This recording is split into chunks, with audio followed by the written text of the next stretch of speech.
effets secondaires directement. Je suis là juste pour partager avec vous un petit peu d'informations.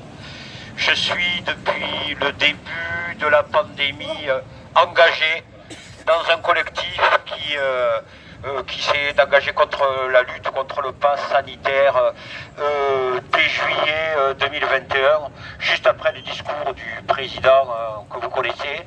Ce collectif, ça s'appelle Liberté Comminges, donc pas Vérité Comminges comme il a été annoncé. Donc c'est pas grave. Bon, globalement, moi je retire rien à tout ce qui a été dit avant.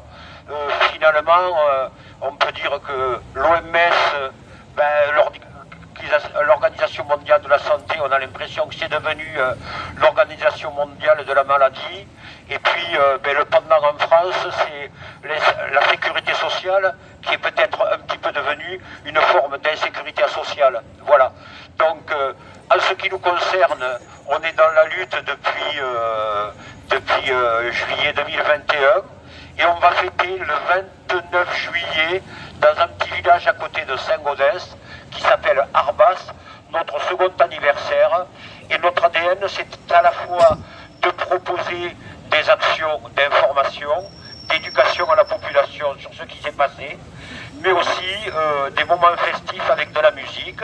Donc ce festival, il aura lieu à Arbas le 29 juillet. C'est le festival des libertés. Je dis bien des libertés, parce que les libertés sont diverses. Et vous êtes les bienvenus. Vous aurez l'occasion de pouvoir y entendre notamment Éric Loridan, qui est un chirurgien suspendu, Vincent Pavard sur une intervention concernant le transhumanisme. Il y aura encore d'autres médecins, des tables rondes, de l'information autour de l'autonomie, notamment de l'autonomie alimentaire, et puis un certain nombre de groupes de musique et un baltrade à la fin avec une auberge espagnole. Voilà. Donc tout ça est gratuit bien sûr, et vous serez évidemment les bienvenus. On vous fera bon accueil.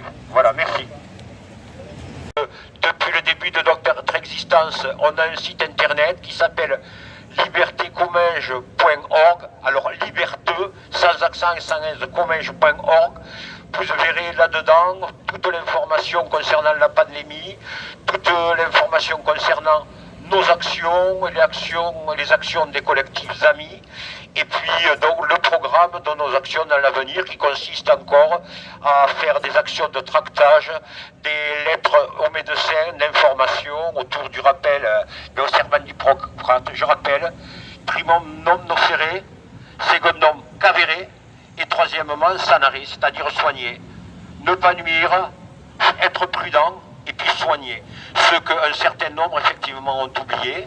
On a fait aussi, sur le secteur du Comminges, un sondage citoyen, une enquête qui a été très très intéressante, où là, on a abordé le public un petit peu sur tous les espaces publics, les marchés, les sorties d'école, les lieux de spectacle, etc., pour avoir un petit peu une opinion sur la façon dont la population vivait la politique vaccinale. Et tout ça, on l'a envoyé à nos élus. Donc les élus qui continuent à croquer dans la pomme pourrie, eh bien, ils ne pourront pas nous dire qu'ils n'ont pas été avertis par effectivement des collectifs et nos actions sur effectivement l'opinion réelle des citoyens.